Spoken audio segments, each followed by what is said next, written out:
Hello everyone, आप सभी लोगों का एक बार फिर से आपके अपने YouTube channel massive skill mechanical में स्वागत है। आज के इस वीडियो में मैं आप सभी लोगों से मैकेनिकल इंजीनियरिंग का एक इम्पॉर्टेंट सब्जेक्ट है मशीन डिज़ाइन, इससे रिलेटेड टॉप 10 ऑब्जेक्टिव क्वेश्चंस और उसके आंसर आपको डिटेल में डिस्कस करूंगा। तो वीडियो को प्लीज़ पूरा एंड तक ज़रूर देखिएगा और आपको इस क्वेश्चन का जो भी राइट आंसर आपको समझ में आएगा, आपको टोटल एंड में बताना है कि टोटल आपको 10 में से आपके कितने क्वेश्चन के आंसर जो है वो करेक्ट हुए हैं।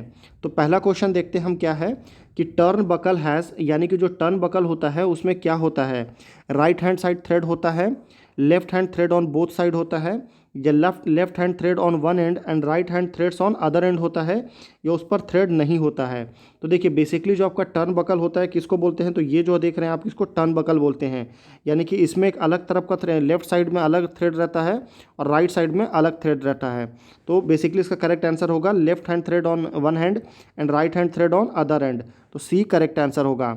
अगला क्वेश्चन देखते हैं, क्वेश्चन नंबर 2 है कि eye bolts are used for foundation purpose, locking devices, absorbing shock and vibration, या lifting and transportation of machines and cubicles. तो बेसिकली जो आई बोल्ट्स होता है वो उसको कहाँ पर यूज़ किया जाता है, तो eye bolts are used for lifting and transportation of machines and cubicles. तो डी करेक्ट आंसर होगा। अब ये आई बोल्ट कैसा दिखता है तो आइए आपको दिखाता हूँ। तो देखिए ये आपका डिफरेंट साइज़ है आई बोल्ट का। ये आपका सबसे लार्ज साइड हो गया, मीडियम हो गया, स्मॉल हो गया, ये आपका वेरी स्मॉल साइज़। तो इस अलग अलग साइज़ का आई बोल्ट्स आता है और इसमें ये जो आप बीच में जो साइज़ देख रहे हैं इसके बीच में हम वर्टिकल ऐसा लोड लगाते हैं। ठीक है, लोड लगा के ये जो बोल्ट रहता है ये आपका मशीन के नीचे जाता है और फिर आप किसी इक्विपमेंट को उठाने के लिए इसका काम किया जाता है। अगला क्वेश्चन देखते हैं कि if thread on a bolt are left hand then threads on a nut will be right hand with the same pitch, left hand with the same pitch, या कुड बी लेफ्ट और right hand, या right hand with fine pitch. तो basically बोल रहा है कि अगर आपका कोई थ्रेड है, मान लीजिए उसके अगर आपकी किसी बोल्ट में लेफ्ट हैंड थ्रेड है तो आपका नट में कौन सा टाइप का थ्रेड रहेगा। तो बोल्ट एंड नट अरेंजमेंट देख लीजिए पहले। ये आपका बोल्ट एंड नट अरेंजमेंट है जिसमें ये आपका जो बोल्ट है इसका हेड पार्ट बोलते हैं इसको, ये आपका मेनली रेडियस है। उसके बाद में ये शैंक है, यहाँ से लेकर के यहाँ तक इसको शैंक बोलते हैं। ये रन आउट है, जहाँ से आपका जो थ्रेड स्टार्ट होता है उसको हम रन आउट बोलते हैं। ये आपका थ्रेड है जो बीच में ग्रूव रहता है, और ये आपका नट है। नट में जो है क्या होता है, नट का इनर साइड में हमारा जो है थ्रेड रहता है और बोल्ट के जो है वो आउटर साइड में थ्रेड रहता है, बोल्ट के आउटर साइड में रहता है। तो ये आपका बेसिकली थ्रेड लेंथ है, ये आपका ग्रिप लेंथ है, और यहाँ से यहाँ तक जो है वो आपका पूरा नॉमिनल लेंथ है। तो बेसिकली क्वेश्चन जो था कि अगर आपका जो बोल्ट है इसमें अगर राइट साइड का, अगर आपका राइट हैंड साइड जो है अगर आपका थ्रेड है तो इसमें उसका उल्टा रहेगा, कैसा रहेगा, लेफ्ट हैंड साइड रहेगा।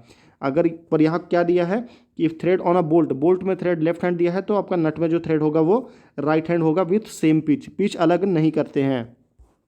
क्वेश्चन नंबर 4 है कि taper usually provided on quarter is 1/5, 1/10, 1/24 या 1/40। तो ये आपका क्वार्टर जॉइंट अरेंजमेंट है, इसको क्वार्टर पिन बोलते हैं। ये पिन आपको पिन वाला अरेंजमेंट है, और इसका जो टेपर होता है वो बेसिकली कितना होता है, तो वो होता है आपका 1/24 होता है। तो सी करेक्ट आंसर होगा।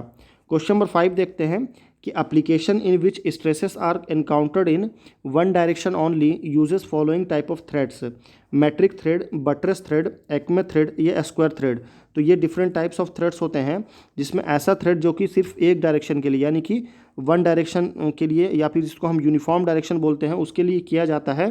तो वो आपका कौन सा थ्रेड होता है, तो वो आपका बटरेस थ्रेड होता है। तो बी करेक्ट आंसर होगा। बटरेस थ्रेड देख लीजिए कैसा होता है, ये आपका बटरेस थ्रेड है जो कि आपका सिर्फ और सिर्फ एक डायरेक्शन में जाता है। इसका डिग्री कितना होता है, तो 45 डिग्री इसका होता है टोटल। अगला क्वेश्चन देखते हैं कि the draw of a quarter needed not exceed 3 mm, 5 mm, 10 mm या 20 mm।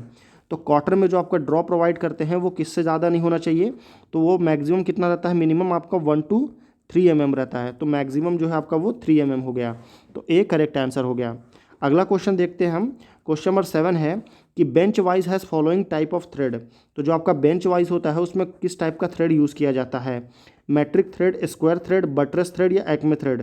तो बटरेस थ्रेड मैंने पहले बताया आपको वन डायरेक्शन के लिए होता है, और बेंच वाइज जो है वो आपका एक्मे थ्रेड के लिए यूज़ होता है। तो डी आपका करेक्ट आंसर होगा। बेंच वाइज किसको बोलते हैं, ये आपका बेंच वाइज है। इसके बीच में जो है हम ऑब्जेक्ट को या फिर हम वर्कपीस को होल्ड करते हैं, और इसके थ्रू हम इसको जब घुमाते हैं तो ये आपका पास में आता है और ये दोनों आपस में चिपक जाते हैं और वर्कपीस जो आपका होल्ड हो जाता है। इसको होल्डिंग पर्पज़ के लिए यूज़ करते हैं। क्वेश्चन नंबर 8 है कि the valve rod in a steam engine is connected to an eccentric rod by cotter joint bolted joint, knuckle joint या यूनिवर्सल कपलिंग। तो देखिए वॉल रॉड जो है, अगर हम उसको किसी भी स्टीम इंजन का वॉल रॉड को अगर इसेंट्रिक रॉड से जोड़ना है या कनेक्ट करना है तो उसके लिए हम नकल जॉइंट का यूज़ करते हैं। तो सी करेक्ट आंसर होगा। अभी चलिए देखते हैं। तो ये आपका नकल जॉइंट अरेंजमेंट होता है। इसको आप कहाँ पे देखते हैं, तो आप ट्रेन की बॉगीज जो होती है, दो बॉगी को ज्वाइन करने के लिए भी कुछ इसी तरह का अरेंजमेंट किया जाता है। क्वेश्चन नंबर 9 है कि taper on the cotter and slot is provided on both the side, on one side only, on move of the other, on none of the sides, या मे बी प्रोवाइडेड एनीवेयर। तो taper जो आप provide करते हैं quarter joint में या quarter and slots में, तो वो हमेशा सिर्फ और सिर्फ किसी एक साइड में प्रोवाइड करते हैं, दोनों साइड में प्रोवाइड नहीं करते, क्योंकि जो आपका कॉटर में जो डिग्री होता है वो कितना होता है 1/24 होता है, इसीलिए हम उसको एक ही साइड में प्रोवाइड करते हैं। अगला ये आपका क्वार्टर पिन है। लास्ट क्वेश्चन देखते हैं कि the function of a cutting oil when the threading a pipe is to providing cooling action, lubricate the dies, help remove chips, ये ऑल ऑफ दिस। तो फंक्शन आपका कटिंग ऑयल का जो function होता है वो क्या होता है, तो जब कभी भी हम कटिंग ऑयल यूज़ करते हैं तो उसका मेन फंक्शन होता है कूलिंग देना, लुब्रिकेट करना और उसको चिप्स को रिमूव करने के लिए हेल्प प्रोवाइड करना। तो तीनों आपका करेक्ट आंसर होगा। तो all of this is a correct answer.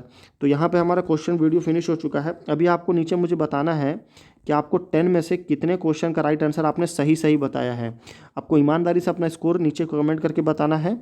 और अगर आपको इस वीडियो का फ्री में PDF चाहिए ताकि आप बाद में उसको देख करके रिवीजन कर सकें, तो उसके लिए आप हमारे टेलीग्राम ग्रुप को ज्वाइन कर लीजिए।